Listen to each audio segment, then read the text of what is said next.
But first, thanks to our wonderful sponsors. I don't know if you just saw the news, but average U.S. household debt just hit $152,000. That's mortgages, cars, cards, student loans. But the national debt just hit $37 trillion.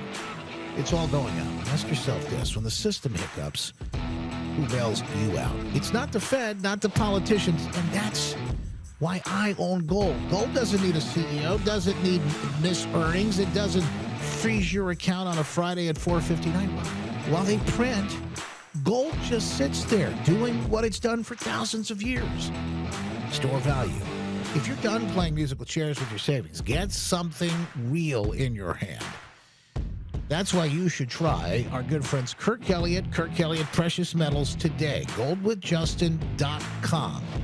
Kirk and the team going to walk you through what they're doing, whether you're a seasoned pro when it comes to buying precious metals or you're just getting started. Call Kirk and the team today at 720-605-3900. That's 720-605-3900, or go to goldwithjustin.com to find out how they can help you today. No pressure, just facts. FM. Live from high atop Monroe Center in downtown Grand Rapids, we're talking about what matters most to you in West Michigan. Join the conversation now at 616-774-2424. That's 616-774-2424. It's West Michigan Live with Justin Barkley on Wood Radio. Well, welcome in, folks. Oh man, big day. Got some weather on the way. We want to make sure you're up to speed on. Maybe even some sunshine a little bit before we get to that weather today. Things warming up all week long. You got that to look forward to. But the real issue will come tonight over and then tomorrow. So we'll have the update on the possibility of that threat of severe weather that's headed our way. Also, the latest in the countdown, TikTok to the blockade of the Strait of Hormuz. That, Mike Rogers joins us and more coming up this morning right here. News, weather, and traffic. And the biggest stories of the day. We're talking about what matters most in West Michigan and beyond. This is the Big Three.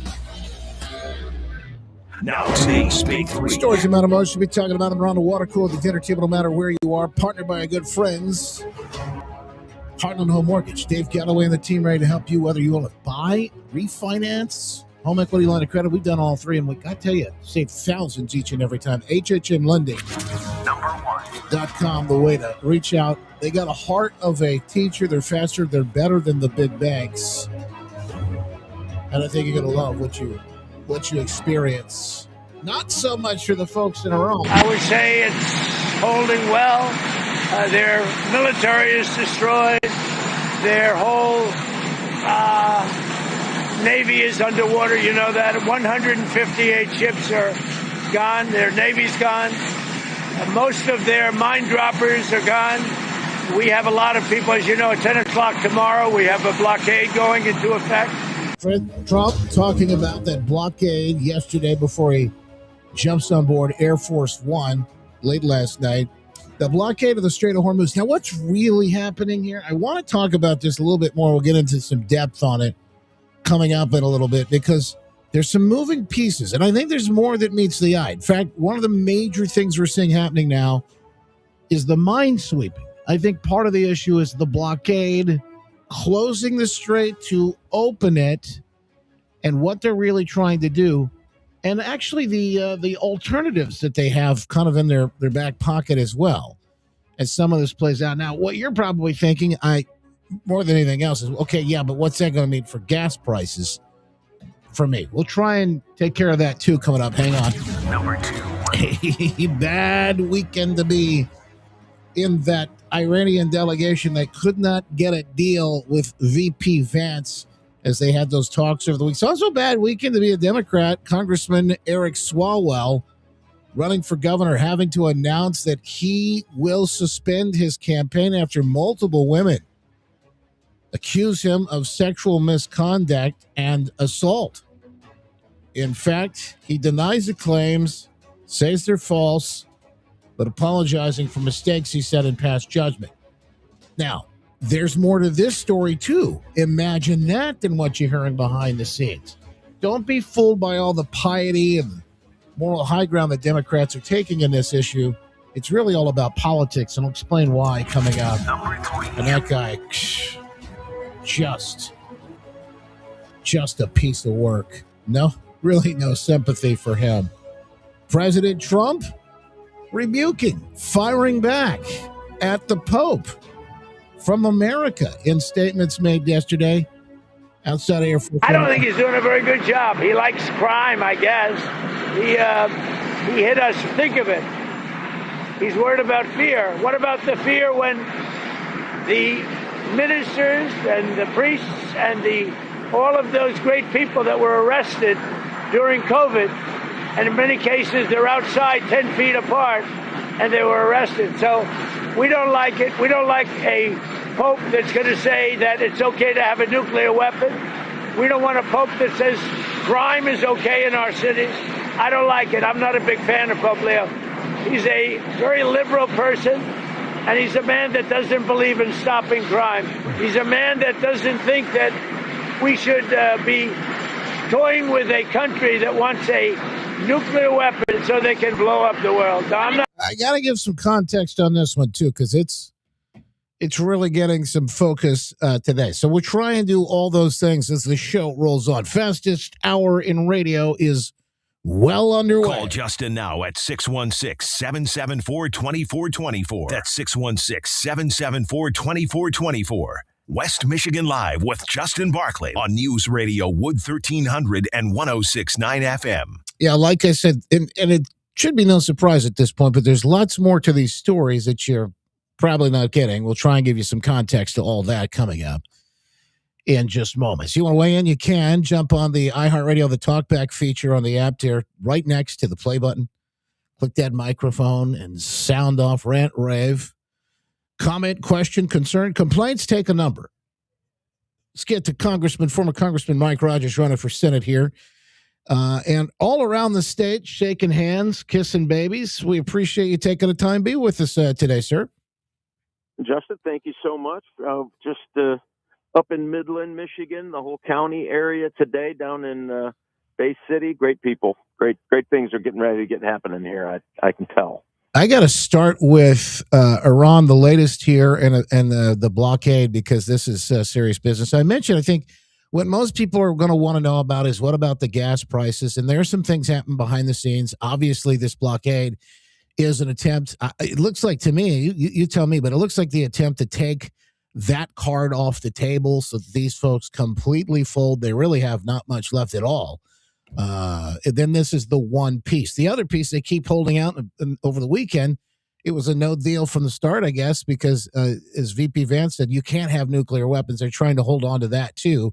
Both of those would give that extreme radical regime a chance to survive and hold everybody hostage, not just there in the region, but throughout the rest of the world. As they're the number one state sponsor of terror. And I see this as that attempt here to take the Strait off of the table for them as well. Meanwhile, we're seeing some tankers being rerouted into the Americas, which is interesting as well. But like I said, the number one thing I know people are going to wonder about is, okay, but what does that do to gas prices here for me, which I think remains to be seen, but it may not be the complete end of the world. That's the setup. I know that's a lot to bite off there, but I know you're capable. Well, thanks so much. Listen, I think you got to see it from where the negotiators are. I think is just a helpful perspective. So right after the Iranians said, hey, you know what, we're going to pursue our nuclear weapon program, and the president bombed their nuclear facilities. Their response was to immediately re-engage and try to reclaim their nuclear program. And so even when the negotiators showed up to Iran after that and said, hey, we're willing to talk to you here, but you cannot do what you're doing. And they said, you know what? Go jump in the Straits of Hormuz. We've got enough enriched uranium for 10 nuclear bombs. So they basically stuck their finger in the eye of the United States and national security by admitting that they were using under what, the Democrats say, let's get back to JPOA, which is their version of which was a terrible, terrible deal. They were making nuclear weapons and they were pursuing, and they just basically said, we're doing it again. We're going to continue to do it, which led, I think, the president to this next step of saying, all right, well, you're no longer going to hold hostage the rest of the world, including us. We're going to go after your missile program, the nuclear program, the drone program, your Navy's ability to mine the straits, which they did all of that. And they went back this weekend. And what was the Iranians' position? We're going to be able to pursue nuclear power, or not. It's not just nuclear power. They want nuclear weapons. And this is one nation that said if they ever got it, they would use it. And I believe them. You gotta believe them. So that's why we find ourselves in the spot that we are. I think the president has bent over backwards on more than one occasion to try to get them there. Now, on the gas prices thing, obviously, concerns all of us. I mean, that's the one thing we all pay when we commute to work every day. The president's doing some interesting things. He's trying to ramp up production here, which we have to do. We remember the Democrats tried to shut all that down. We're trying to ramp it up here in the States, and he's willing to export to try to influence the global market prices. He's basically saying, come to the United States, we'll sell you oil, trying to get the prices down. So, I mean, he's doing what he can do. It does remain to be seen what's going to happen. But the reason shutting down the straits the way the president has done is because it denies Iran something like $400 million a day in revenue. Yeah. And that is critical. So now your military is decimated, and oh, by the way, you're not getting any cash to throw around either. So your soldiers, what are left of them, aren't getting paid. I mean, it is the ultimate vice grip here. And, again, I think we all hope that they'll come back to the negotiating table and say, here's our enriched material. We give up the notion of nuclear weapons. We'd like to, get to a better place. I'm not optimistic about that.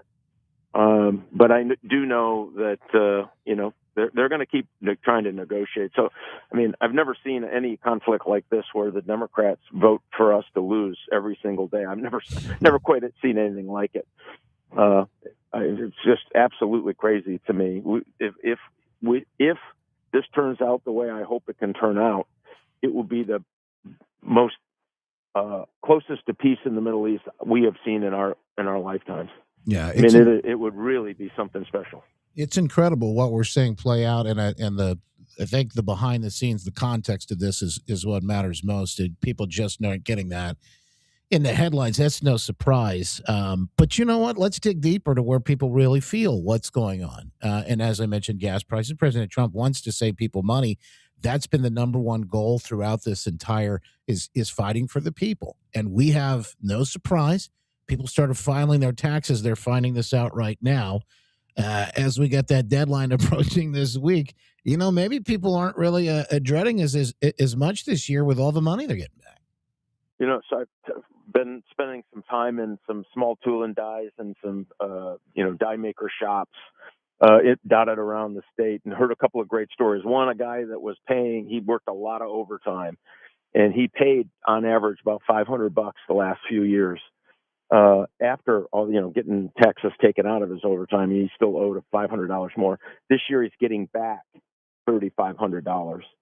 Talked to another guy, same different shop actually. He's getting back $2,500. I mean, these are hardworking folks, and unfortunately, the Democrats basically say, you know what, the government owns that bit of your money too. These folks, my argument is, listen, the government got you for 40 hours. Now you're working another 20 hours. That ought to be yours. You should keep that for all the hard work you're doing, building things in America and building things here in Michigan. And it will have a positive impact. And the more we can get all of this regulatory nonsense and production up in America means once this thing settles down, imagine what's going to happen to oil prices. They will come down eventually because we're removing all the hurdles that the Democrats put on, all of those regulatory hurdles. And matter of fact, think of this, the mandated, the Democrats mandated you're going to do so much by wind and so much by solar. Okay, the problem is when you build those windmills, you have to build a separate system that operates on gas to turn the turbines. So you've just doubled the cost. And I just saw that Consumers Power came back and wants more money. DTE wanted more money. My argument is stop this. Let's go back to rational common sense so we can lower people's electric rates. And so you're right. The deregulation movement is important for people's pocketbook. Getting more energy production in the United States that we can use to lower prices here in America, also important. Former Congressman Mike Rogers on with us right now, running for Senate here in Michigan as we have these conversations about crisscrossing the state and what you're hearing from folks. I know that one of those conversations has to do with those opponents, particularly on the Democrat side, and they're all. I made this case before. They're all in various different ways, their own way, really, equally extreme and radical. And if you look at particularly what we've seen play out here in recent days, I mean, you gotta realize, folks, no matter who you look at on that side of the aisle, they're going to have their own version of, I think, like I said, some sort of radical extremism.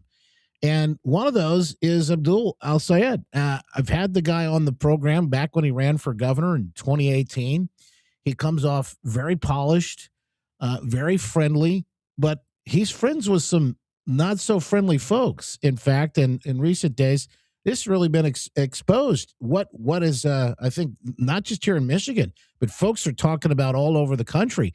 And he's not backing away from his connections. No, and the guy's name is Hassan Piker. He's basically a younger, influencer, if you will, has a pretty large podcast, lots of followers. He's said things like America deserved 9/11, the rapes that happened when Hamas went into Israel and raped women and killed their families and dragged people back across the border into those tunnels was of little concern to him. I mean, he has really extremist views. This is on the heels of Abdul saying, well, it was basically the guy was grieving when he attacked the temple, trying to kill 140 innocent children. So you could see why he might do that. I mean, and by the way, didn't want to go condemn the Ayatollah because people liked him in Michigan. I mean, these are things that are so out of line with the average Michigan voter and citizen.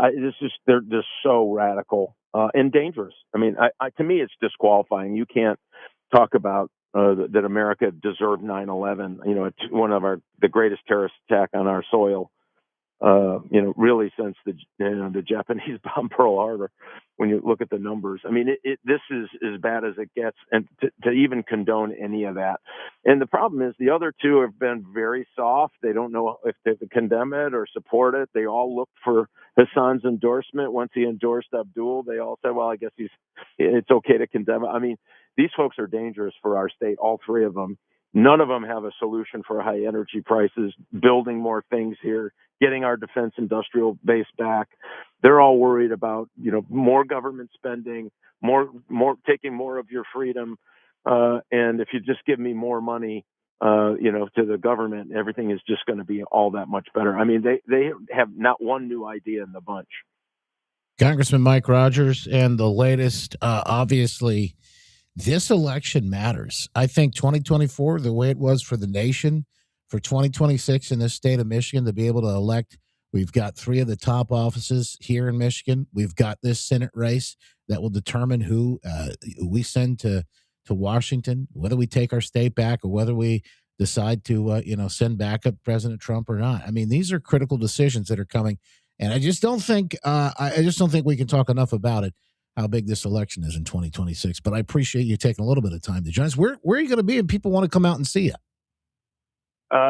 Today I've got about 5 stops today. So we're doing factory tours today up in and around Bay City. So it's not a great show up event. But this evening we will be, let me pull this up for you. We would love people to show up if they want to come and be a part of all of this. I know Friday you're doing a big lunch here in town with the folks at the AFP office. And it's, by the way, if you want to come by, they're doing a lunch, and they'd love for you to stop by as well. And I know you'll be there on Friday. We'll have details about that. We'll put up on the webpage as well. So if folks want to find out Citizens more. for a Better Mid-Michigan this evening in Bay City. So get on their website, Citizens for a Better Mid-Michigan. I'm sure they'd love to have you. More Rogers for Senate.com. More on the website too. Yeah, it is a big opportunity. I'm sorry I cut you off there. No, sir. That's all good. I mean, again, we just need to understand that that this is our chance in Michigan to finally turn this thing around. If we don't do it this time, we will go the way of, the New Jerseys and Californias and Illinois. I mean, the solid blue that has really decimated our state, made your costs go up. I talked to a person today, moved back to Michigan from Texas. It cost them $5,000 in new tax costs. We can't compete with Texas or other states we have got to shake ourselves out of this. This is our chance to do that, or you're going to get this big blue tax and spend, take your freedom kind of government that has been eroding Michigan's competitiveness for the last 7 years where the Democrats controlled Lansing and 32 years in this Senate seat they've controlled it. So huge opportunity, but we got to do something. There you go, Thanks, former sir. Congressman Mike Rogers. Always a pleasure, my friend. Thank you, sir. All right. Back with more. As, like I said, the train keeps rolling. The fastest hour on radio. Flying by. We try and keep it on the tracks. Coming up in just a minute. And I dig into a little bit more about what's happening behind the scenes with the Strait. What I think you really need to know about what happened with Swalwell, because it's even worse. It's even worse than they're telling you. That and more coming up after this West Michigan Live. FYI, like literally, it's West Michigan Live with Justin Barkley on News Radio Wood 1300 and 106.9 FM.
Midwesterner this Monday, April 13th. I'm Robin Kaufman. It's a Midwesterner.news original story. Data centers are going to be built. They're going to be built because we are all fueling the need for them every day with our devices. We are. That's Governor Whitmer discussing data centers as 20 communities trying to stop planned facilities in their Michigan neighborhoods. Whitmer saying, we're all a part of the reason that data centers are going to be built. And an economy that's changing relies on that as well. The only question is, where are they going to be built and how are they going to be built? In other news, State Representative Republican Steve Carra calling out the Whitmer administration for burning through millions of dollars to demolish homes at the Mundy Township megasite near Flint for what he says is no compelling reason. Breaking news, as you can see just today, Gretchen Whitmer, the MEDC, and their lackeys up near Flint at the Mundy megasite are starting to destroy the houses. For these stories and more, visit The Midwesterner at themidwesterner.news. 2%. That's the number of people who take the stairs over an escalator. I'm Michael Easter. Twice a week on my podcast, 2%, I give you practical advice. Stand by, folks. We'll say good morning to you here in just a second, but we got to jump back on. We got to make a quick turn here to get into our Bottom of the Hour news. Stand by.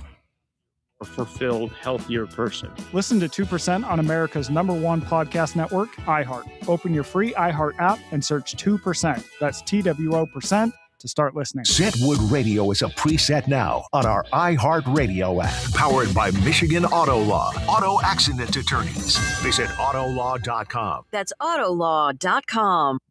The countdown is on, 10 a.m. and the blockade begins. We'll have the latest in the Bottom of the Hour news here, plus that weather that's headed our way. Don't go anywhere. It's West Michigan Live. Justin Barkley diving deep next. Wood Radio here with one question for you. Have you made your home your happy place? Well, you need to in 2026, and I know who can help you out. No worries. A refresh from... Okay. There we go. Now I can say good morning to everybody. Hello over on Locals to the VIPs. Mando, Mark, Critter, good to see you. Gritter Dunn. Michigan Joe, Dina, Hemi, good to see you. Patriot. Did I say Patriot, Dean? I'm saying it again if I did.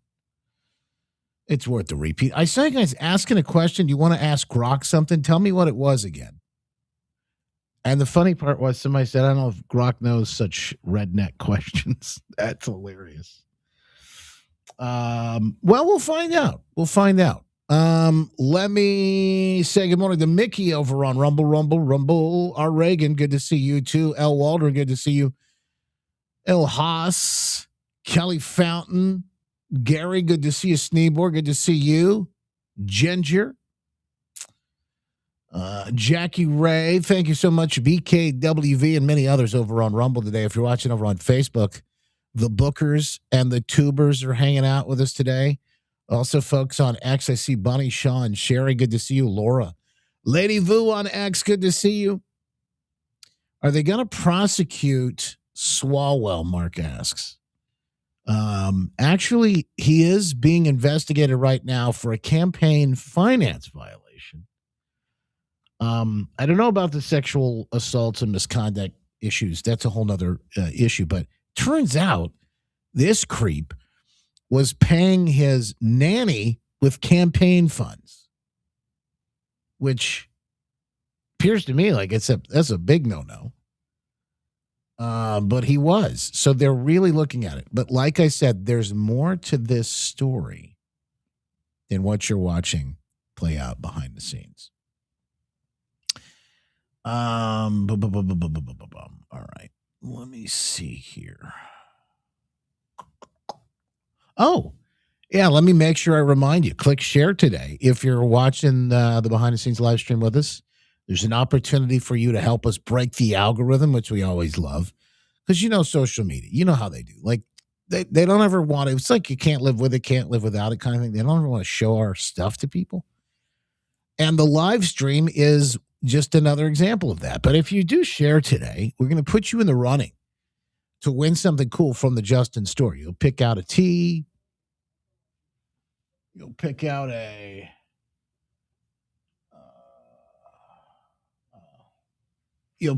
tee. Somebody just pointed this out. I just got distracted here. It's actually not that bad. The market's just open and they pointed to the Dow.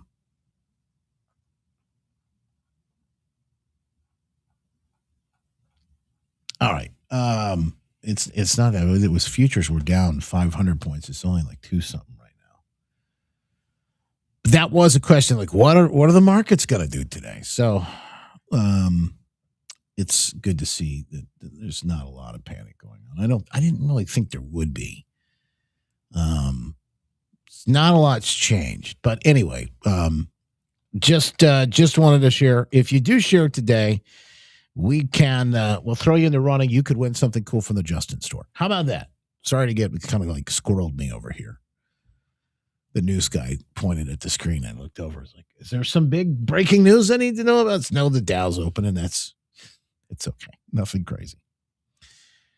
Anyway, all right. That's that. Is Swalwell divorced? I think he's married. From everything I saw this weekend. All right. What was the question? Which Michigan county has the most gravel roads versus paved? All right. I think Grok's going to handle it, guys. I think they're going to be able to do that. He's going to be able to take care of it. It'll be able to take care of it. Let's just find out what Grok says, okay?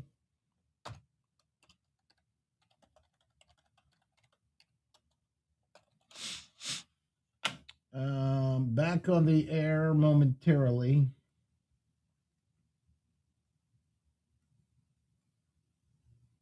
Here we go. That ought to work. Okay.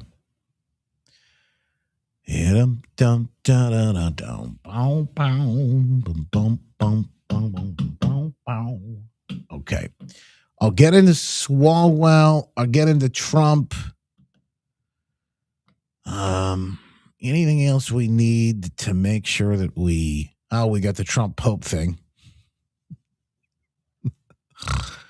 Then we actually have some good news, some accountability. FBI Director Kash Patel officially launching a federal criminal investigation into a leftist violent assault on a TPUSA journalist, Savannah Hernandez, that apparently, I think, happened over the weekend. And there were questions about whether or not Hennepin County, which is where all of this took place, was actually going to take any action here. That's Minneapolis. They were outside an ICE facility where these wacky left-wing, but I repeat myself, nut jobs. One of the guys was one of the folks that stormed the church with Don Lemon. So, all right. Mark says the whole village of Lakewood Club is mostly gravel roads. That's interesting. Let's see what Grok says. Key documented figures. Okay, so Michigan's 83 county road commissions manage the vast majority of the local roads. This is a lengthy. All right, hang on here. You're gonna have to wait till we come back because it's not a like. It says there's no single official statewide ranking of gravel miles of gravel roads versus paved. But it tries to give us an answer. So hang on, we'll do that coming up. Just a second. You see our service, generation is strong. Back on the air. Hey, it's Glenn Beck, and you're listening to West Michigan Live with our good friend, Justin Barclay. The Glenn Beck program coming up at 10 on Wood Radio. Oh, I don't know. I don't care if they come back or not. If they don't come back, I'm fine. Their military is gone. Their missiles are largely depleted. The manufacturing capability for missiles and drones is largely defeated. We've been very nice. We haven't ripped down too many bridges. We did one only because they broke their word. They broke their promise. And remember, their promise was that they were going to open the Hormuz Strait. They didn't do it. They lied. Oh, I don't know. I don't care if they come back or not. That was before. Actually, I think that was before. Or was that after? Before he said the same thing, too. He goes, I don't really, doesn't matter what happens here. Which is really interesting. It's really another interesting. I want to see if we can give you a better context of what's going on with the negotiations, what I'm hearing, and some other pieces of where this all goes, particularly the blockade, which is set to begin just minutes from now at 10 this morning. First, the folks that keep me on my toes daily, the folks at the Good Feet store, we say thank you to all of their help each and every day, keeping me on my toes with the news, right, at work and play, with the family while I'm at home. This weekend, I did one of these projects I had put together. It's like every time I do this, I go, why are you doing? Think about why are you doing this? But I put together like some patio furniture, this patio set. And I mean, I kind of like doing these things. I wouldn't consider myself handy, but at the same time, it kind of feels good after you do something. You get something done, you get it done. I did that. So it's kind of nice to be able to do it, and to do it in comfort and with confidence is even better. No worried about loose screws or where's this other part or anything like that. Definitely didn't have to worry about being uncomfortable. With the folks from the Good Feet store, you can be on your feet or work or play, doing anything you want to do, especially as the weather starts to warm up right now. Some of those things you put off for a long time. Maybe it's time to look into the Good Feet store today. In fact, walk in 28th Street right in front of Costco, or in Portage on Westage in front of Kohl's. Tell them I sent you today at the Good Feet store. All right, so you just heard some of the strategy there. And in fact, how's this all going to play out? Gas prices, another question. And the market was another question. In fact, we just saw an open, and it's not as bad as I thought. Man, it's kind of creeping up. But Trump, I think, had some of that calculated in, and some of it, I think he is, he at least is planned for. So if you didn't pay attention over the weekend, we just talked about it. Vance did the 21-hour negotiation. I think it was late Saturday night they come out, or early Sunday morning. I can't remember. My weekend sort of runs together. And some of this stuff, I don't know about you, but I try and turn it off a little bit. But he comes out and he says, we tried. We have been at it now for 21 hours, and we've had a number of substantive discussions with the Iranians. That's the good news. The bad news is that we have not reached an agreement, and I think that's bad news for Iran, much more than it's bad news for the United States of America. So we go back to the United States having not come to an agreement. We've made very clear what our red lines are, what things we're willing to accommodate them on, and what things we're not willing to accommodate them on. And we've made that as clear as we possibly could, and they have chosen not to accept our terms. This, by the way, a svelte-looking J.D. Vance. I don't know if I think he's dropped a few extra pounds. Looking good and presidential. Things kind of interesting to note there. But they do 21 hours of negotiations, and they're not going to budge. So what was it that threw everything off? They wanted nukes. They wanted nukes. And as you know, they can't have nukes because all the craziness, all the insanity that we've been seeing play out with Iran, especially as this, you watch this whole thing kind of unfold. They'd be doing all of the things that they're doing just with nukes. So it's obvious, it's clear. President said it this weekend over on Maria's show. President, for those people out there who have not been following it as closely, can you explain to those people why it was critical for the United States to go into Iran? Can you articulate what was behind that move that was so important for the U.S. to go into Iran? Yeah, so easy. The easiest question you've asked me so far. They can't have nuclear weapons. They have nuclear. They want to enrich what they have. They want to enrich more. As you know, we knocked out with the B-2 bombers. Had we not knocked that out, they would have had a nuclear weapon within 1 month after we knocked out. In other words, had the B-2s, those beautiful B-2 bombers, totally obliterated their 3 sites. They have 3 sites. And they are now deep in the earth with, tons of rock. Now, that material should be gotten, but we have cameras on it. We have satellites with Space Force. That was one of my beauties, Space Force. So important. But we're watching those. We're watching every single aspect of that area. They can't move without us knowing exactly what's going on. But it's deep down, and it'll take a long time to get it out. It's an amazing attack. Had we not done that, they would have had, within 1 month from that date, they would have had a nuclear weapon. Right. If they had a nuclear weapon, they would have used it on Israel and the Middle East. Look, they went after 5 and maybe Europe and eventually U.S. 5 countries that were sort of neutral, I guess. I don't know how friendly. Yeah, I mean, they were, but they weren't in the line of attack. They dropped on UAE. Yeah, probably 1,800 missiles. They dropped on Saudi Arabia a lot, and they dropped on Qatar a lot. They dropped on Bahrain. They went crazy. He makes a great point. Can't let them have nukes. Not this regime. Look at what they did with what they had. As far as China, somebody made a great point. What about China and all of this? How do they feel about all this oil being displaced? Well, Trump mentioned some of that and where some of this oil is actually going to end up coming from. Turns out here. Mr. President, before you go, it was you who did the maximum campaign against Iran in your first term. Right. Is it going to be back to the maximum campaign? You deemed them the leading sponsor of terrorism. And I have to ask you about all of these efforts and the impact on China. What you've done in Venezuela, Iran, even your comments about Cuba. Where does that put China as you approach this meeting with Xi Jinping next month? Sure. Well, in the maximum campaign, you can't do any more maximum. We've wiped out their whole country, essentially. The only thing left, really, is their water, which would be very devastating to hit. I would hate to do it. But it's their water, their desalinization plants, their electric generating plants, which are very easy to hit. We could hit them. We could have them all down. And I mean down like you couldn't have electricity for 10 years because it takes you 10 years to build those plants from scratch. You'd never probably be able to build them again. And the bridges. So that's really the only thing. We still have some more missile manufacturing plants. We know every one of them. We will do that.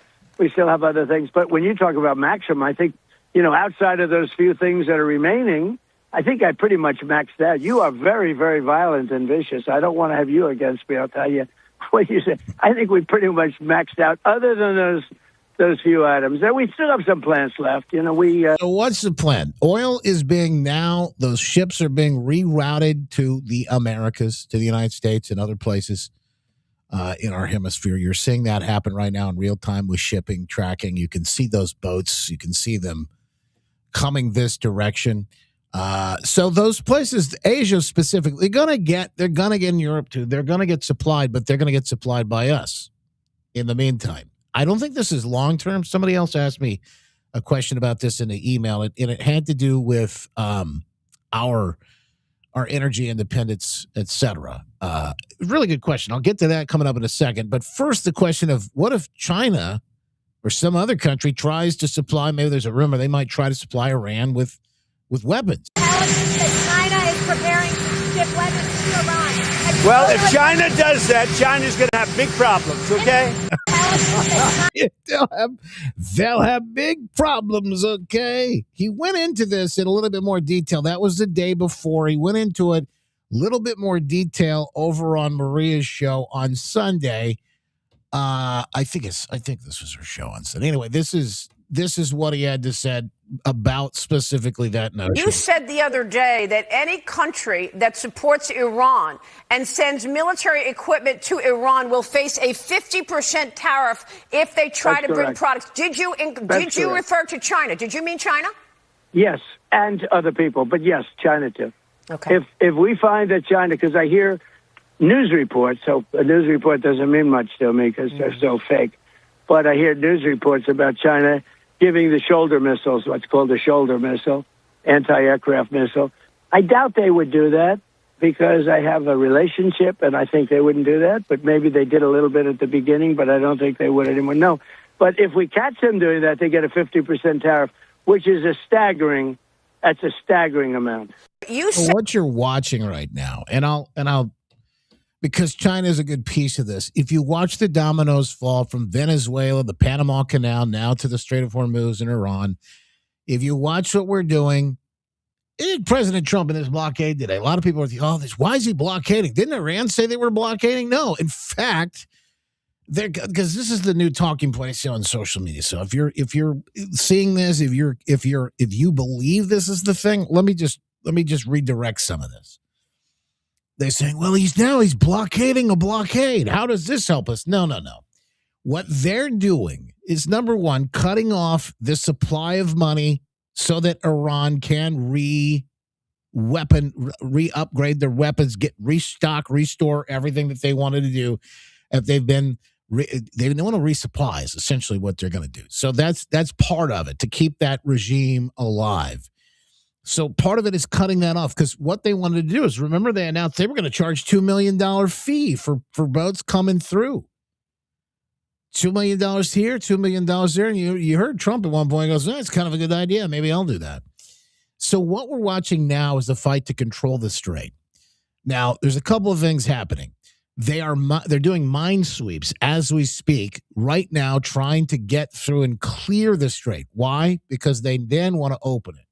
They don't want it closed forever, but it is closed, and they will use it as the ultimate chip because that's all Iran's got left at the table. Nobody was willing to do this in the past. Trump's been the first one actually willing to go through it. In the meantime, you got ships rerouting to America.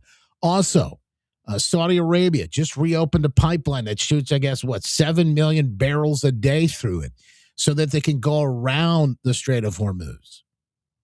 You've got all these options, alternatives, and whatnot popping up, and Iran and the crazy dictatorship, religious fanatic dictatorship, has been taken off the table there.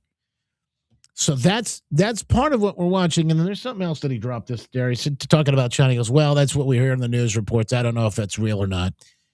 There's a lot, and I'll just warn you again, there's a lot that's reported these days that may not be on the up and up, whether it's fog of war, whether it's just straight out blatant fake news altogether. Anyway, that's some of it too. But we're minutes away until the official blockade begins. I think from what I hear, they've already started some of that process this morning. And, it's I think it's by now, it's like afternoon there, even later. So that's what's been occurring as we speak. Now, what about the markets? We saw futures because people are starting to look, oh my gosh, what's this going to do to the markets? We're watching oil prices. Oil a little bit over 100 last I looked. Dow down about 250 points. So It's not. It was the futures were down 500. So it looks like a normal back and forth day. Actually, maybe not as bad. And there's one other piece of fake news I have to dismiss because I saw it reported today too. Trump says he doesn't care, and maybe gas prices aren't going to come down by the midterms. That's not what he said. Let me give you that piece, plus what I think is really happening behind the scenes with this Swalwell mess, and it's worse than you could even imagine. That's all coming up after this on West Michigan Live. First, thanks to the folks guardingyournestegg.com at Talon Wealth. Mike Lester and the team. If you're watching the markets go up and down and you want to retire, remember it's today, tomorrow, 10, 20 years down the road. Look, you don't want any of this headache, right? You want to be able to sleep well at night. You don't want to get nauseous on that roller coaster ride as the thing goes up and down. Well, that's why you want to work with the folks, Mike Lester and the team. They take a holistic approach so that you can get to where you want to go and right when you want to get there, folks. They know it matters. And, of course, at a time like this, it matters more than ever. Find out more when you call them 616-661-1000. That's 616-661-1000. Or go online to guardingyournestegg.com. Your news from a trusted source. It's West Michigan Live with Justin Barclay on News Radio Wood 1300 and 106.9 FM. Here are your headlines from the Midwesterner this Monday, April 13th. I'm Robin Hoffman. State Representative Republican Steve Carra is calling out the Whitmer administration for burning through millions to demolish homes at the Mundy Township megasite near Flint. This house, for example, was perfectly fine house, maybe a $300,000 house in that area. The non-disclosure agreements that people were signing are because they were selling these houses far above market price. This house probably sold for over $500,000. Democrat Governor Whitmer discussing data centers as 20 communities here in Michigan pushing back on plans in an attempt to stop them from being built here. But Whitmer plowing ahead. I say they should be built in a place that makes sure that we protect consumers and ensure that ratepayers still get good rates and have access to the energy that they need, and that we do it in a way that is really smart when it comes to protecting our natural resources, our water. For these stories and more, visit the Midwesterner at themidwesterner.news. Thriving farms, pristine lawns, and weekend adventures, all powered by Greenmark Equipment, your local John Deere dealership. From rugged compact tractors to reliable riding lawnmowers and utility vehicles built for any job, we've got your back. With 17 locations. All right, folks, rolling right along. Fastest Town Radio. We're almost to the after show. If you haven't clicked share yet, please do so. Facebook, Twitter, X, Rumble, Getter, Locals, YouTube. And I'm going to try and get through the Swalwell stuff, too. Some of this I may not make it all the way in. But two things that I want to make sure we do. It's the Trump. Okay, what did Trump really say?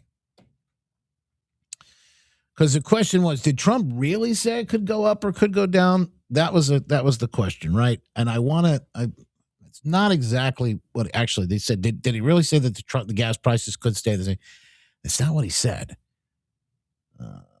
So I'm gonna look for that real quick because that was on Maria's show.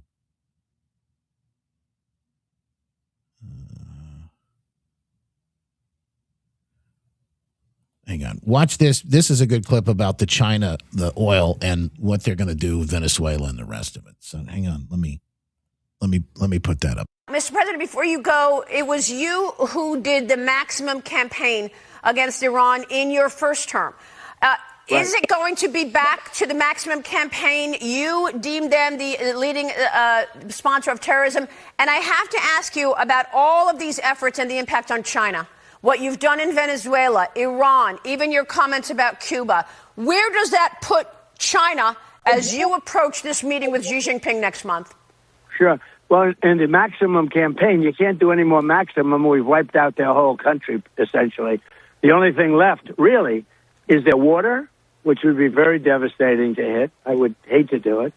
But it's their water, their desalinization plants, their electric generating plants, which are very easy to hit. We could hit them. We could have them all down.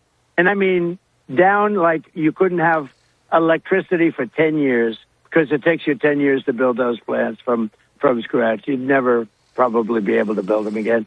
And the bridges. So that's really the only thing.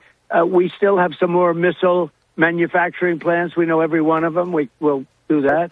We still have other things. But when you talk about Maxim, I think, outside of those few things that are remaining, I think I pretty much maxed out. You are very, very violent and vicious. I don't want to have you against me. I'll tell you what you say. I think we pretty much maxed out, other than those few items. And we still have some plants left. We had another week left to knock out the rest of the plants, but we were knocking them out fast. As far as China is concerned, China can send their ships to us. China can send their ships to Venezuela. We told them, buy from Venezuela. We have a lot of overcapacity. We'd sell them, and we'll... Hang on, folks.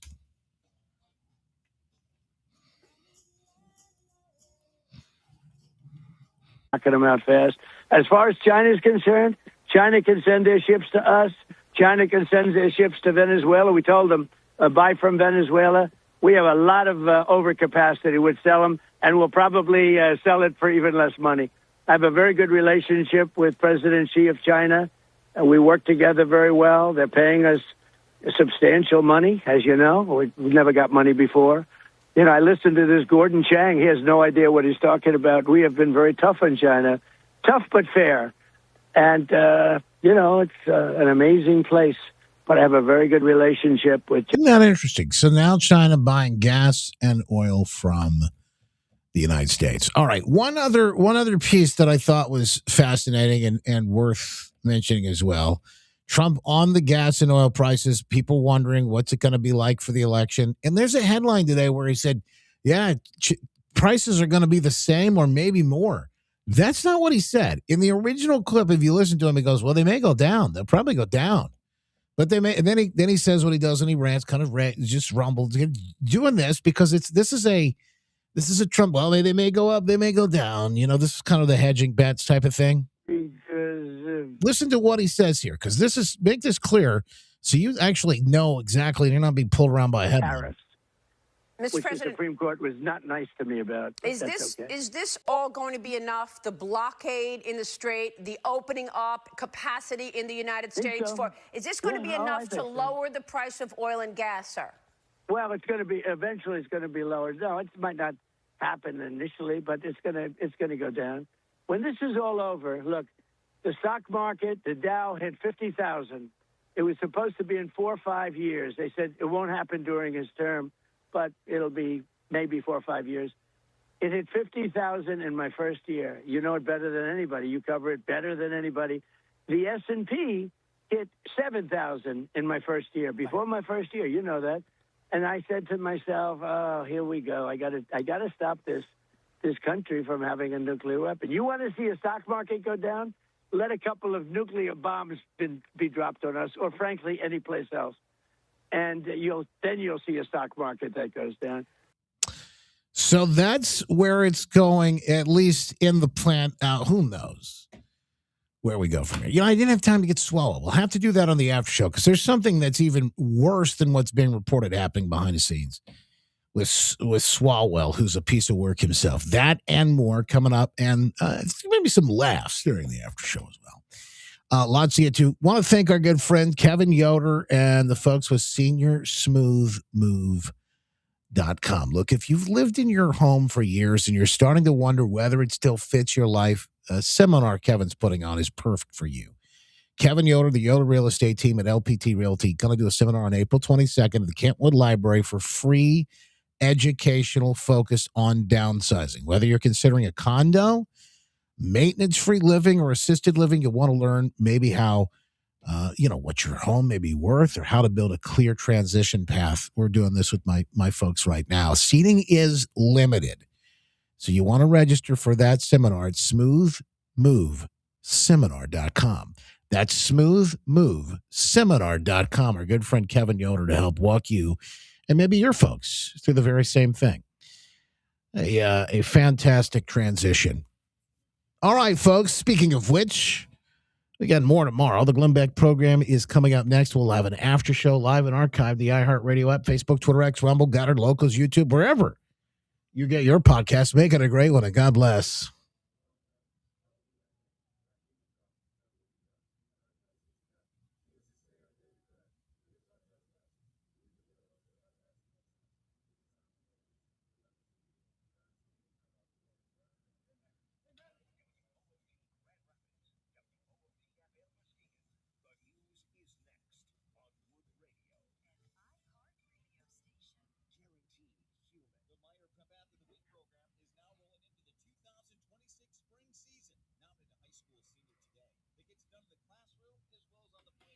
All right, folks. I want to click a couple of buttons here, but first I'm gonna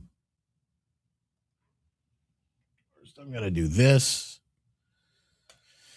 so you can actually hear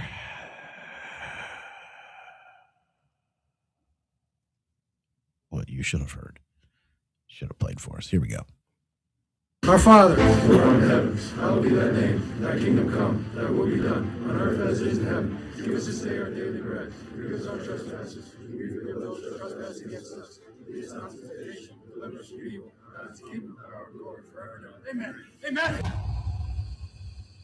Thank you, Joanne. I will take a look at that. I appreciate it. Thank you for the heads up. Justin, when I am old, will I be smooth? Sean, that remains to be seen, but I'm going to say if all accounts point to yes, like the Magic 8 Ball right now. All right, folks, let's get this show on the road. It's the after show, the show after the show. The Swalwell thing is a lot sicker than it even appears on the surface. Now, it may not be a surprise to somebody like you who pays attention to these sort of things, but it is absolutely filthy. Probably the best way to put it. Stand by, folks. Here we go. Get ready to strap in. It's going to be a heck of a ride. It's like drinking from a fire hose. Never a dull moment, but yes, you'll hear the stories you won't hear anywhere else, and we appreciate you being here with us for them today. I'm Justin Barclay. Yes, it is the show after the show. That's why we call it the after show. Never a dull moment, never enough time to get to it all, but here we are, folks. Here we are, trying to break it all down. The stories that matter most, the ones you won't hear anywhere else. The Swalwell story is probably the nastiest thing I've seen in politics in a long time. But it gets even worse. It gets even worse. And I'll explain this coming up in a second. I think what you're going to hear that's happening behind the scenes is going to turn some heads. I'll put it that way. If you haven't already turned some heads by sharing the program today, we appreciate your help doing that. Facebook, Twitter X, Rumble, Getter, Locals, YouTube, wherever you are, you can help us break the algorithm and cut through the noise to make sure folks are informed. If you do, somebody will win a t-shirt, a hoodie, a mug, something out of the Justin store, justinbarclay.com/store. We got the FAO, the Fool Around Find Out mugs and tees and hoodies right now. The Gulf of America, let freedom wave. Not far right so far. One nation under the God. And also the 250, American 250 shirts headed your way soon. But you can buy them. You can shop online right now if you want to support us. Feel free to do that. Or you can support us and click share on the show today. I'd love to give you one from inside the store. I think that would be great. All right, more on this gas prices thing. Guys, this is what you have to watch because there are major publications that are out there saying Trump says gas prices may even get higher by the midterms. Said he was fine with his statement about wiping out a whole civilization, called news outlets, quote unquote, treasonous for reporting on the Iran war, mused about bombing Iranian civilian infrastructure. This is from an account called Fact Post. And they are post facts. Let me just give you that. They are kind of a post fact organization and operation here. Now, here's what I will tell you. Trump said some of these things, but he gave context to them. They give you little tiny clips. And when anybody does this, you know something's off. Here are the little tiny clips. Do you believe the price of oil and gas will be lower before the midterm elections? I hope so. I mean, I think so. It could. Did you hear that? I hope so. I mean, I think so. Then he hedges, and this is what they print. It could be or the same or maybe a little bit higher, but it should be around the You hear that? The goal is to bring the gas prices down. What do they print? They print, oh, he said it's going to go up. That's not what he said exactly. Then secondly, And you wrote this on Truth Social: a whole civilization will die tonight. now they just say, oh, he said he's fine with it. Like he's some sort of monster.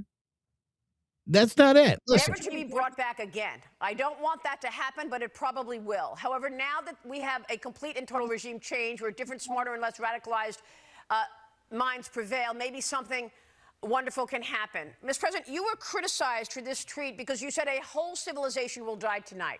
What do you want to say about that? And what can you tell us about next steps here? Are you planning further destruction? Yeah, I'm fine with it. That statement brought them to the table, with the exception of the one thing, which I believe that they're going to give up on. now he gave even a longer statement about how they've been talking about death to America for years. Basically all the things we've been saying over the last week or so, and they cut that out in their clip too. And then the New York Times, which is a fake paper. It's just a fake. You just believe the opposite. It's so sad when you look at CNN, the New York Times, ABC fake news, NBC fake news. When you look at this stuff, it's so sad to see it. I mean, they report things that they know are false. It's almost treasonous, actually, if you want to really know the truth. It's almost treasonous. But if you're reading the New York Times exclusively, and not the print circulation, by the way, is way down. The point was, if they're printing stuff that they know is false, and you know what he's talking about. He's talking about things that could impact this war. That is treasonous. They're ultimately trying to undermine the president and the moves of the United States of America. It's not to give you the news. They're acting as an agent of the foreign government. That is treasonous. And the maximum campaign, you can't do any more maximum. We've wiped out their whole country, essentially. The only thing left, really, is their water, which would be very devastating to hit. I would hate to do it. But it's their water, their desalinization plants, their electric generating plants, which are very easy to hit. We could hit them. We could have them all down. And I mean down like you couldn't have electricity for 10 years because it takes you 10 years to build those plants from scratch. You'd never probably be able to build them again. And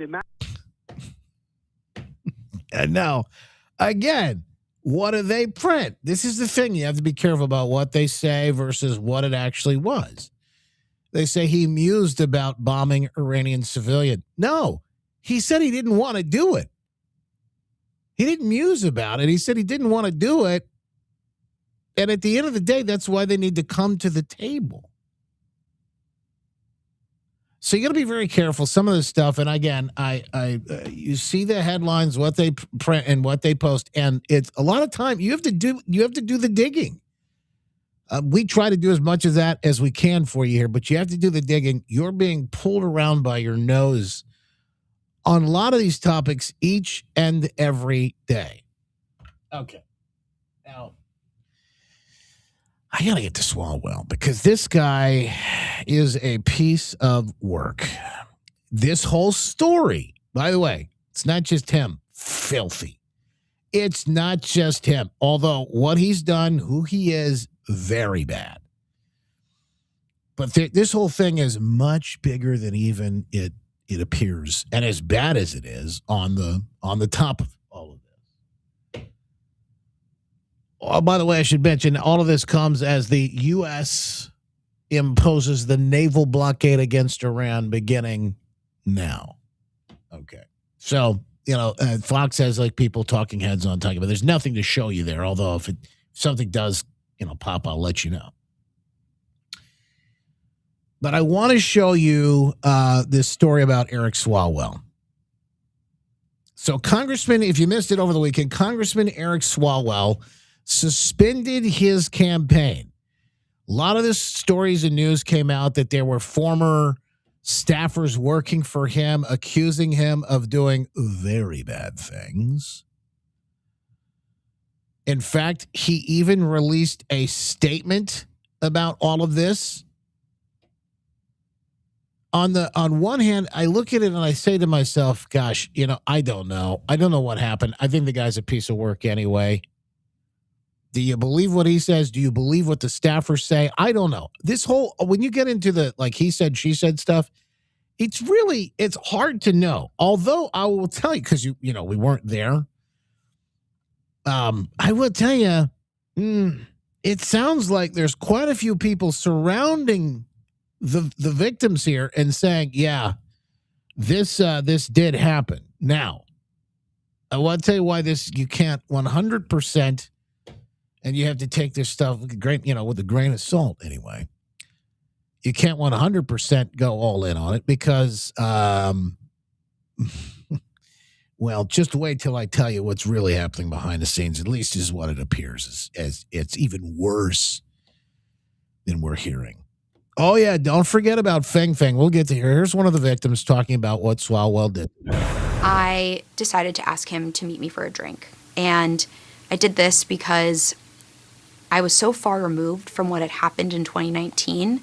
I felt safe. Now, I can't pretend to get in the mind of people, but I just don't think this is not behavior I would advise anyone. She said she'd been in some really bad, sexually assaulted or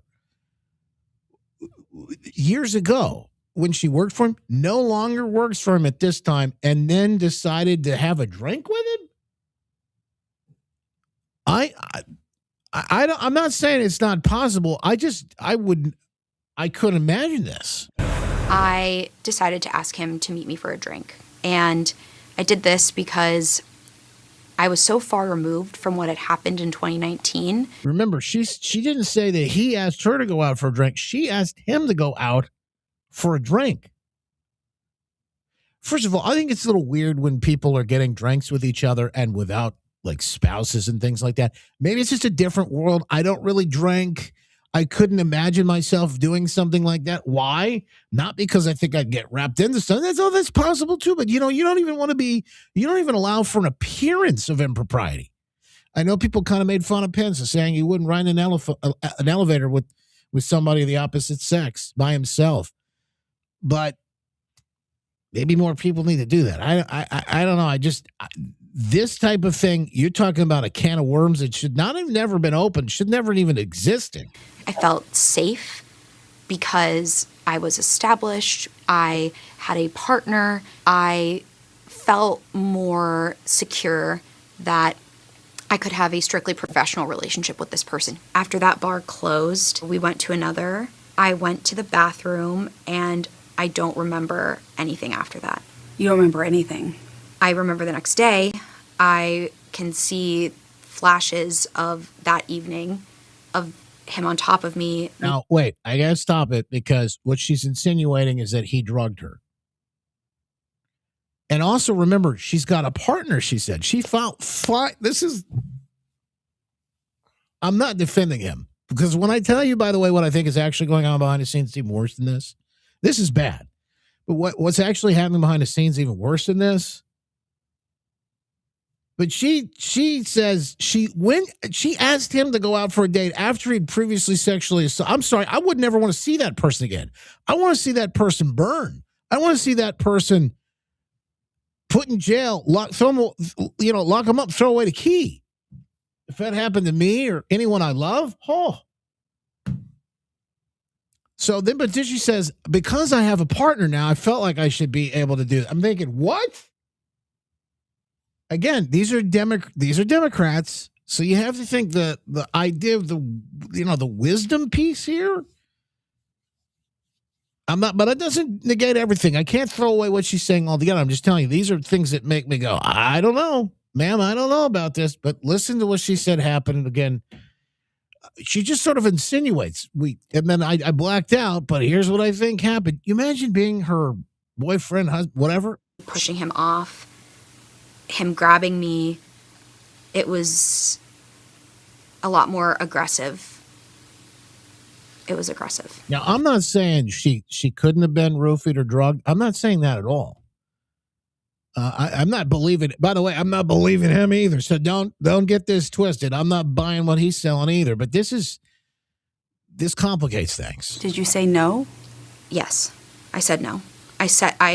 In my flash that I can recall, I was pushing him off of me, saying no. And what did he do? He didn't stop. He didn't stop.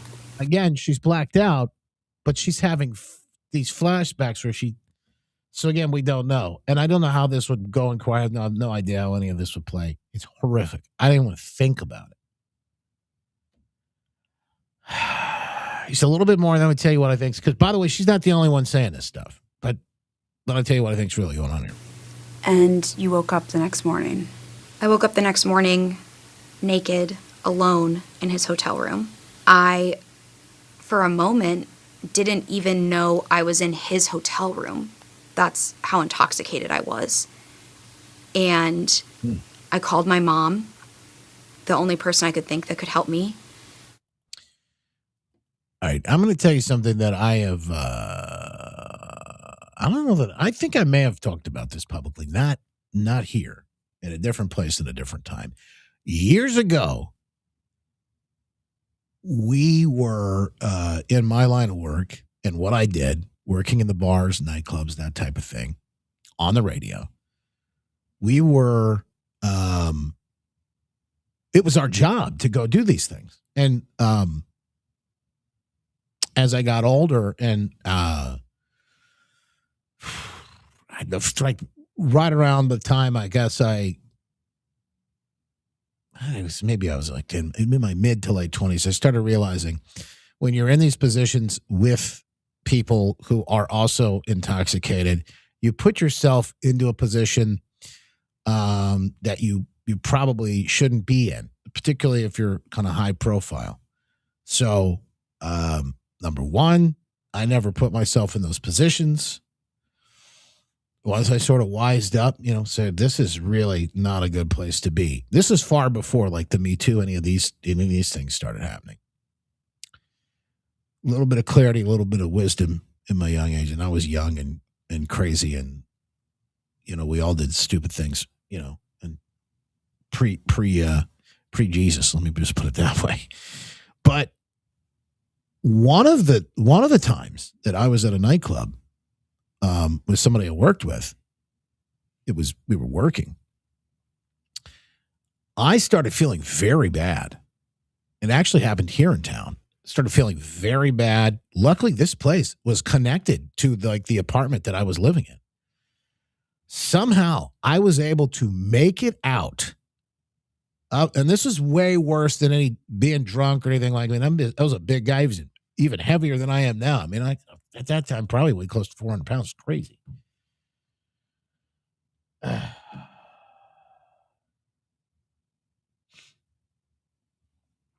So I could handle my booze, and I knew exactly what I could handle.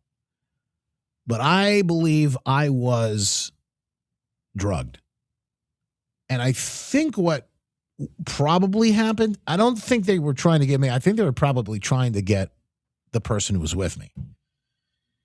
That being said, what I went through was really bad. I'm surprised I made it back to my place. Once I did, I got really sick. I remember very little of it, but certainly getting sick and then just kind of passing out drunk. It's no picnic.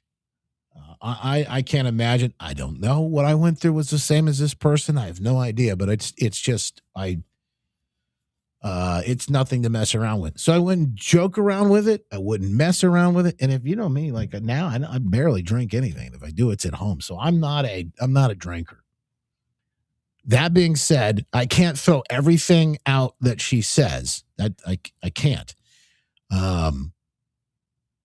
But I do have questions about this. And by the way, aren't we allowed to do that? I mean, we're allowed to. I'm not putting her down, but I'm just saying, man, these are just really questionable judgment calls.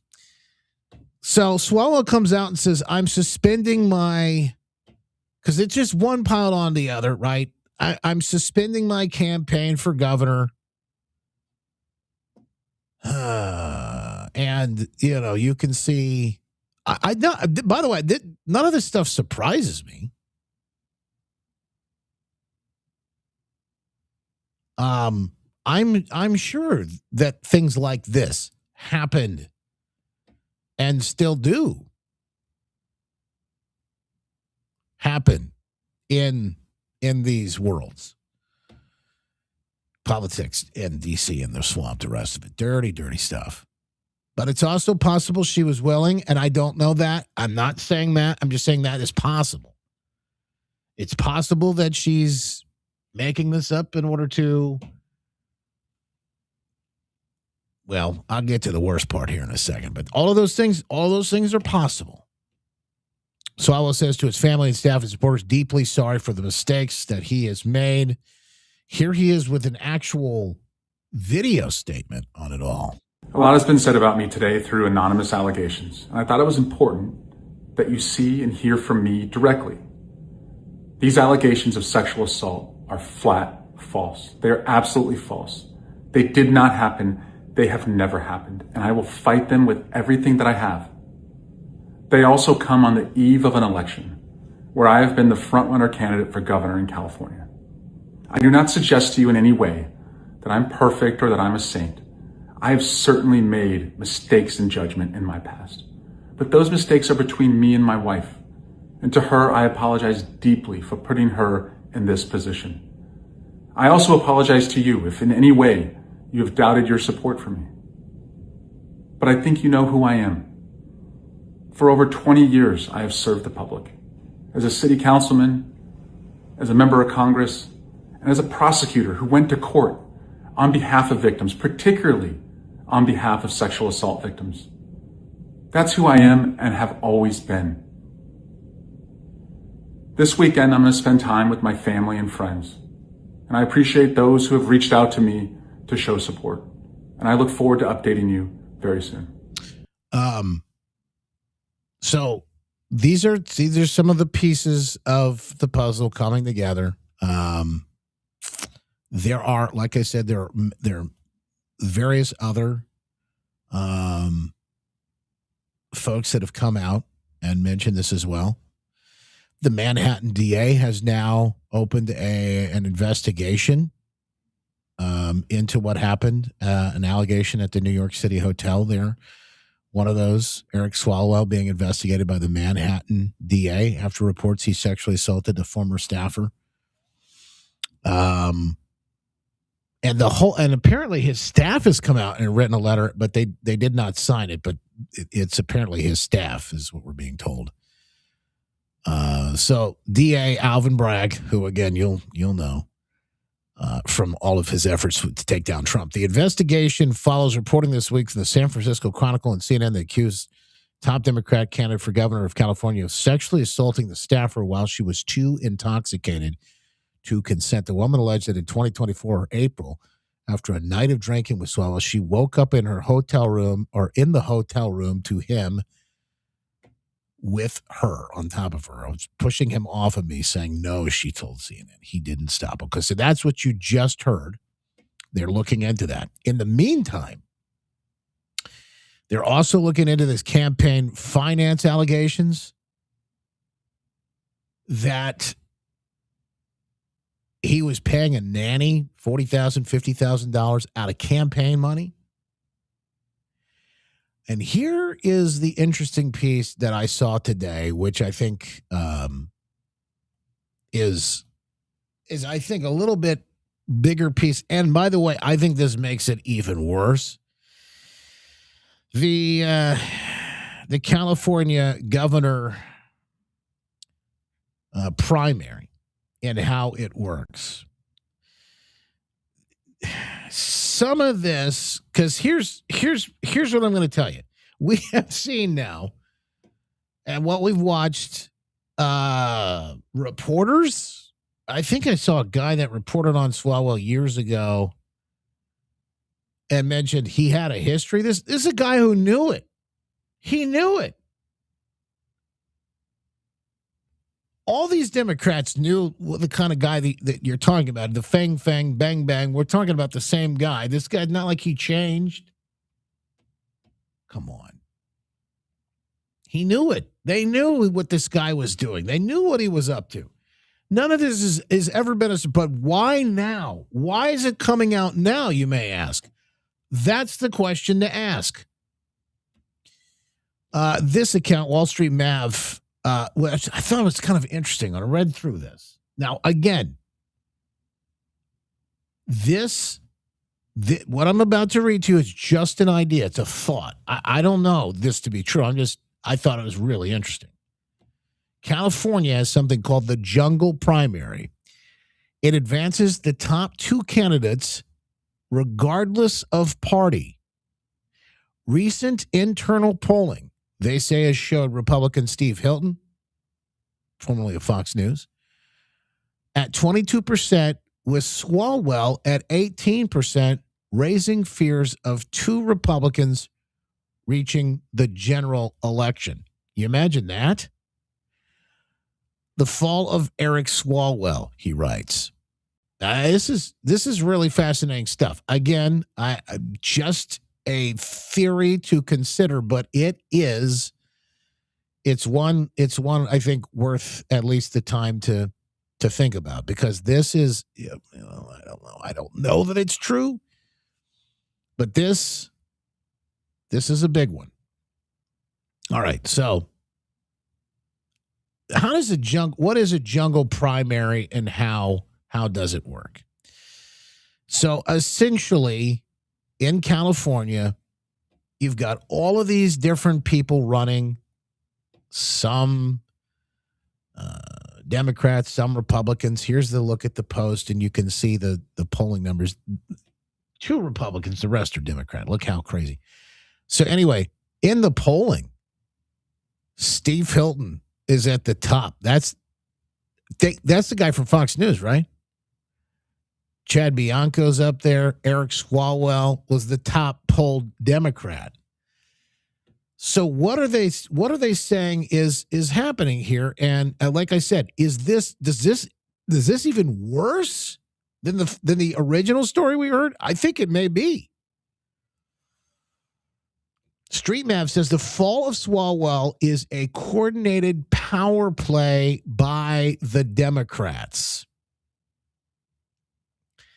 California has a jungle primary, meaning the top 2 candidates in the primary advance to the general election, regardless of party. The Republican candidates are overperforming enough that Democrats are worried the 2 general election candidates would be Republicans. In order to consolidate the Democrat vote, one of the candidates had to drop out. But Swalwell refused. That's all the party leadership needed to start releasing all the dirt they had collected on him for years. They don't care about his victims, only that he was too stubborn to step aside so they could hold on to power. Would they do something like that? Of course. Of course they would. Now, I can't prove that's the only reason why this comes out now. But think about this. Holy smokes. I don't know, man. I think if this is the case, and we know because they've said it, other news organizations have said it, other Democrats have said, this guy, we know who he was.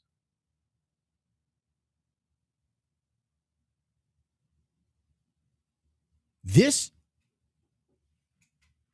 is who we're talking about. And there's lots of previous investigation on the guy. So they've all known, but it was okay. None of this mattered until now because they were able to use it when they needed it. This is Swalwell. Remember being caught coming out of a big dinner with Lob. So, Congressman, you referred to Elon Musk as a fascist at some point and alluded to him being a national security threat. Do you see that more of a national security threat, you sleeping with a Chinese spy, than transparency in the federal government? Yeah. What are your thoughts on that? What are your thoughts on that? What's Fang Fang think of that? What are you doing? This is ridiculous. This is Golden State Warriors, though. I mean, what's okay? That was Nick Sorter. I think that might have been back last year. So this was posted over the weekend as well. New video of what appears to be Congressman Eric Swalwell taken moments after the first video that has been circulating, where he makes out with who appears to be some sort of a A lady of ill repute. Is that the? I don't know how to put this. I don't know how to say it, but some sort of prostitute.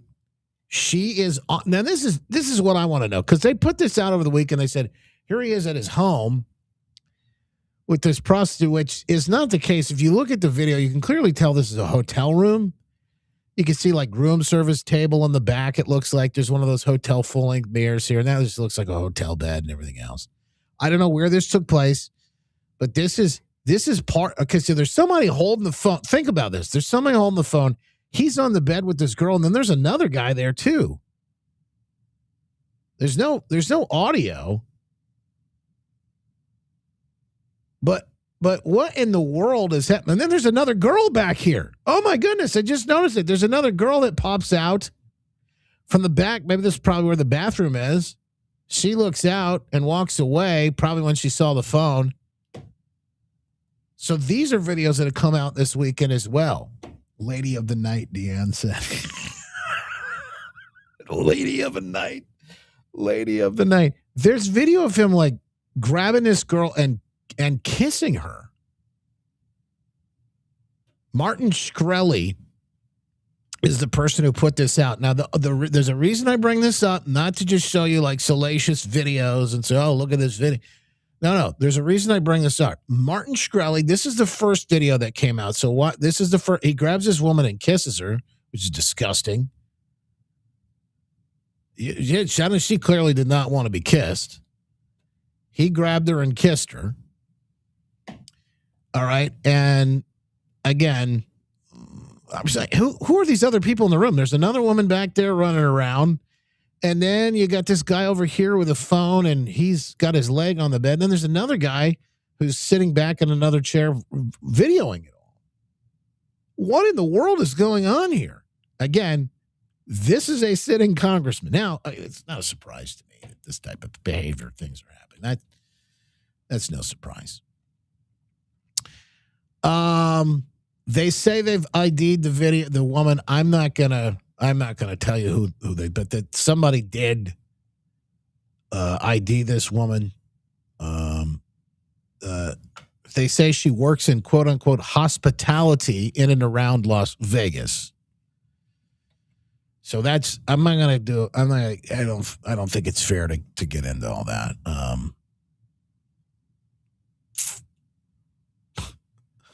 Okay. Well, they've actually got, is this her?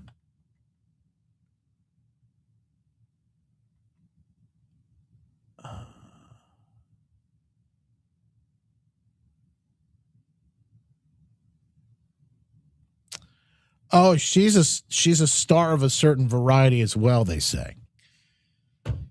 Yeah, but does any of this surprise you? Does any of this surprise you? No. Here's the thing that I will tell you. The reason why I brought it up, the reason why I thought it was interesting. Rumors and innuendo, that's not my, hang on, I want to show you her identity. Here's what I do want to show you. Martin Shkreli, who first came out with the original video, has another tweet following all this that's really interesting.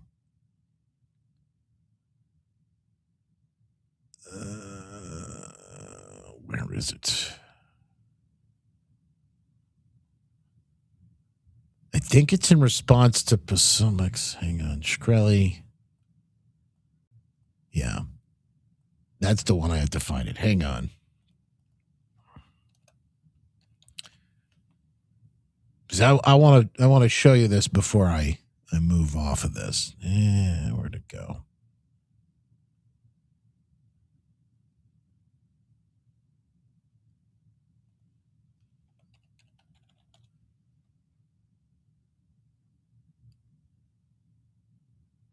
Okay. The comments on the video, Martin Shkreli. Okay, yeah, let's pull that up. It says, where is that one? It says that Ro Khanna is next. Hang on.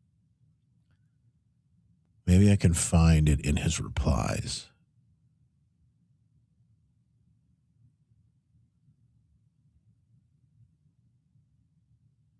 it would be really interesting to see how many people or if more people are going to be brought down by this type of thing. Was Ro Khanna one of those people in the footage? I don't know. I have no idea.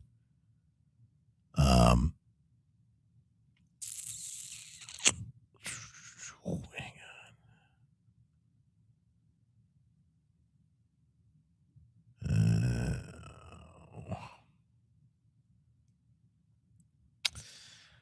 Either way, the reason I brought that up, I wanted to actually show you the tweet where he says Ro Khanna is next to bring this point up that who's Ro Khanna? Ro Khanna is the guy, along with Thomas Massey, who'd been out there talking about the Epstein.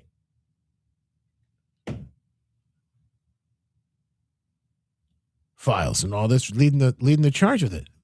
This is, again, who's out there in front of the camera. I don't know.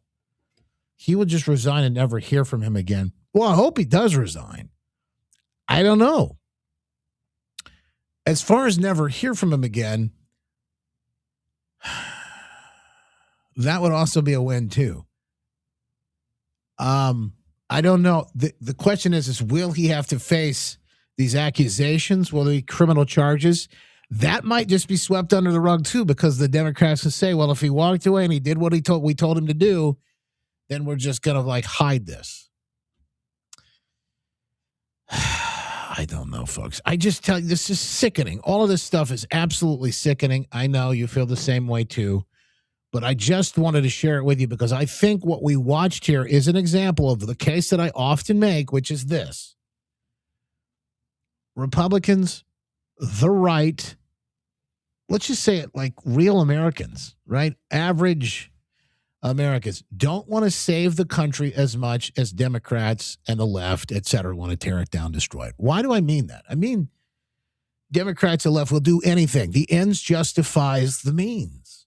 And they're going to burn these people to the ground because they don't care. It's all about power. Here's something that ought to make you feel a certain way. The UFC just released this promo for the big fight, the cage match that's supposed to take place on the White House lawn. No, not the one on Hunter Biden and the Trump boys. That's not. America was built on bold ideas.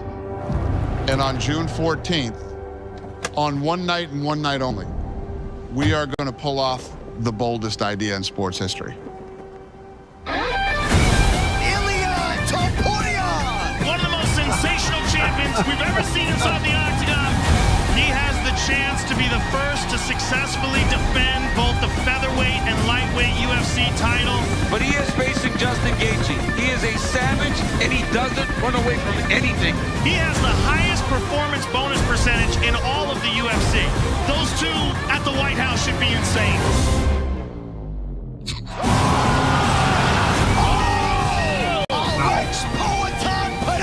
He had the opportunity to become a three-way champion. But he's moving up to fight Cyril Gane, the most athletic heavyweight in the game. This is not just mixed martial arts history. This is sports history. A one-of-one event. Here we come, Washington, D.C.